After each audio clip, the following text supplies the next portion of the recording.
Welcome, guys. It's been a very exciting last few weeks at K4. Thank you to all the new subscribers. If you're not a subscriber yet, please hit that button. Please hit like. Love in the comments. Been a really wonderful last 3 weeks. I've been spending a lot of time focusing on how to grow the business and really focus on spreading the education, because that was, the primary purpose of my company when I started it. And the other night I did a video talking about how advisors are paid, how different advisors are paid, and I sat at my desk for half an hour and went on some rant and just talked and talked, and then I went to look at my camera and I had gone on too long, and it basically didn't record the last half of my video, which is probably a good thing because it was too long. But I think about this a lot, and I want this industry to be better. It's not that I have anything against people in this industry, and I don't want anybody to ever think that, but I do have a problem with sort of how this industry is going. I've always had a problem with the direction it's going, and I hoped that it would get better, but I feel that things aren't getting better, and they're actually kind of getting worse. So what I want to talk to you guys about today is how to find somebody that's good and right for you. And what I want you to think about is, how is that person being paid? Where is your money going? And what are you actually paying for when you're working with an advisor? Because there's basically 5 different types of advisors that you can kind of choose from. If you search, you'll find them. And so I want you to know where your money is going, and not necessarily how much you're paying, because that is something that you should talk to your advisor about. How much are they getting paid? How much is their firm getting paid? What are they getting paid to actually do? Because I think that's the important question. Once you know that, you can decide whether or not you're getting value from that relationship. Are they earning that money? So let's just talk about it. And the first one, very simple. You can go out, you can find a fee-for-service planner, and they'll say, okay, we are going to write up an unbiased financial plan for you. We're not trying to sell you any products, and you're going to pay us for professional experience, expertise, to give you guidance moving forward. Very simple and straightforward. You know exactly what you're getting. Really good model. It was one that I wanted to employ, but didn't really love it going forward, because I like the relationship, and I do think it's important for people to have an ongoing planner in a lot of cases, and those were the kinds of clients that I just wanted to work with, were ones that were going to need my advice, for the decades to come.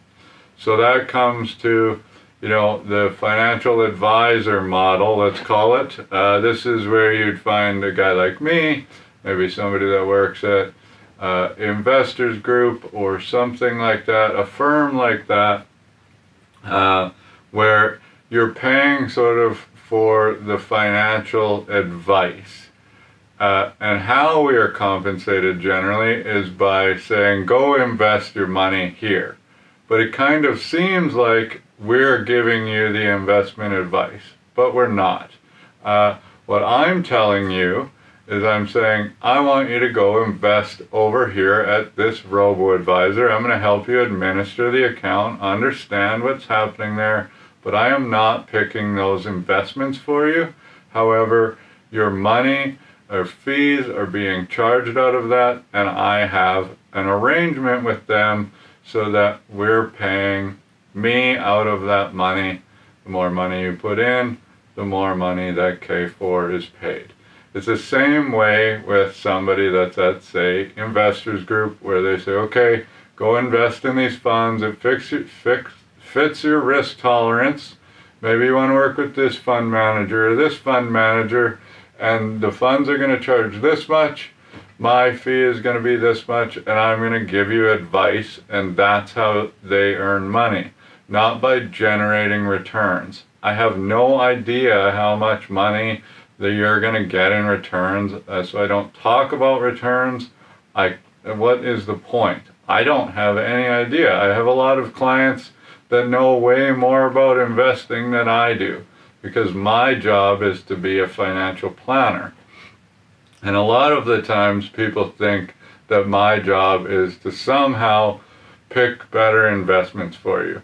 Whereas all I'm doing is trying to find a good fund manager or fund management company for you to work with. That's it. And that's the way, the planning model kind of should be. Open and transparent about what you're paying for. Then there's sort of the bank branch advisor, where you go in, they know you're coming in because everybody just walks in and says, I want to buy an RSP or a TFSA or whatever, and then you fill out that questionnaire, they look at your bank account and they say, okay, let's move this much money into your RSP or your TFSA, and your answers came up, so you are going in this automatically generated portfolio and you're paying X amount of dollars for this sort of investment that you could get online at any other company for a fraction of the cost. So you're basically not getting any advice and you're paying more for that. And then while you're in there, they'll say, can we sign you up for a credit card and sign you up for some credit or insurance on that credit card? Maybe you need a line of credit. Oh, maybe let's get you into a mortgage. We want to sell you some products that are going to put you in debt. And for that advisor is paid a very, very weak salary, and the bank is just taking maximum amounts of profit off of that. Now, there are some good advisors at the branch, of course, and they usually work their way up, and because they're good at their job. And they're actually taking the time to learn about their clients and say, like, here's some good advice. And if you find one, then that's absolutely fantastic.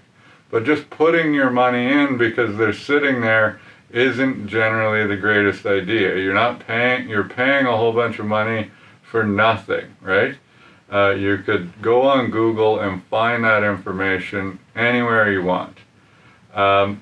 Now, bank branches, brokerages, wealth managers, don't confuse a broker or a portfolio manager with a financial planner. Two totally different jobs. These are men and women that love investments. That's all they do, is they study investments. They're looking for sort of angles. They're looking at portfolio management.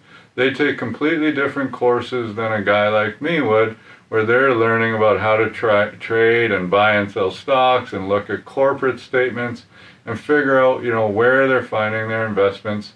And then they're going to build an investment strategy for their clients. If you like to have investments that are like actively managed and you have enough money to get in the door, this is a good option for you. But you need to realize that you're not paying for actual planning advice there, you're paying for the portfolio management. So you're just paying for hopeful returns. Whereas you kind of need both. In my opinion, you need somebody that is going to talk to you about your financial plan. What's the tax planning? What's the estate planning? What's your retirement plan look like? When are you taking CPP and OAS? And then you have somebody that says, this is how I want to invest your money, and this is what I'm going to do. And in a perfect world, I would have, if for clients that wanted active management, somebody that I could say, go and work with this guy over here, and, then we'll just arrange something where I'm getting paid to be your planner, and that person is managing your money. We're not competing with one another. We're both trying to work together to help you. In my case, because of simplicity's sake, I just said, I trust this robo-advisor. In my case now is Modern Advisor, where I say, I trust these guys. I want you to go invest your money there. I can see what's going on, and I'm going to help you deal with the plan. If you feel like I'm not giving you good enough advice, then you can just leave me, reduce your fees, and get better returns because you're not getting value from me. And then the last one is sort of, I don't know if, let's call it the worst of the bunch, but the least regulated of the bunch. And when I say this, I am an insurance salesperson. I'm licensed to sell insurance, and I 100% believe in life insurance and critical illness and disability insurance. I'm a huge believer in these products, but I am also a huge believer in these products as part of an overall financial plan. And what will happen in most cases is you're going to encounter an insurance salesperson that doesn't give a damn about your financial plan, and what they're focused on is selling you an insurance product that sounds too good to be true and is going to make them a fortune when they sell it to you. So start to look and say, you know, how much are you making? Is this the best product for me, or is this the best product for you and your corporation? Because all of this is kind of driven by the corporate agenda to say, we want you guys to sell these products, and so we are incentivizing you more to sell these products and make it sound like that's in the client's best interest. All you have to do is ask some questions. You should be able to figure out if your advisor is telling the truth, if they're a nice person, if they're working hard to gain your trust. We obviously are all human. We need to put food on the table. I think our job is very valuable, but at the same time, I think some of us are just doing a little bit better work for our clients than others. And so I want you to kind of go out and look for the right people, because they can be very helpful for you moving forward. And I'd like this industry to get better, so I want to be a big part of it. And I want to be a big part of that change. So thank you guys very much for watching. Please reach out if you have any questions. You can always email us at info@k4financial.ca. I think we're working on setting up a calendar where you can set up a time to have a quick consultation with me to see if we might be a good fit for one another. And really excited for, you know, the next few months, because we got a lot of great plans and a lot of really cool people to introduce you to that should be part of the team right away. So thanks for watching.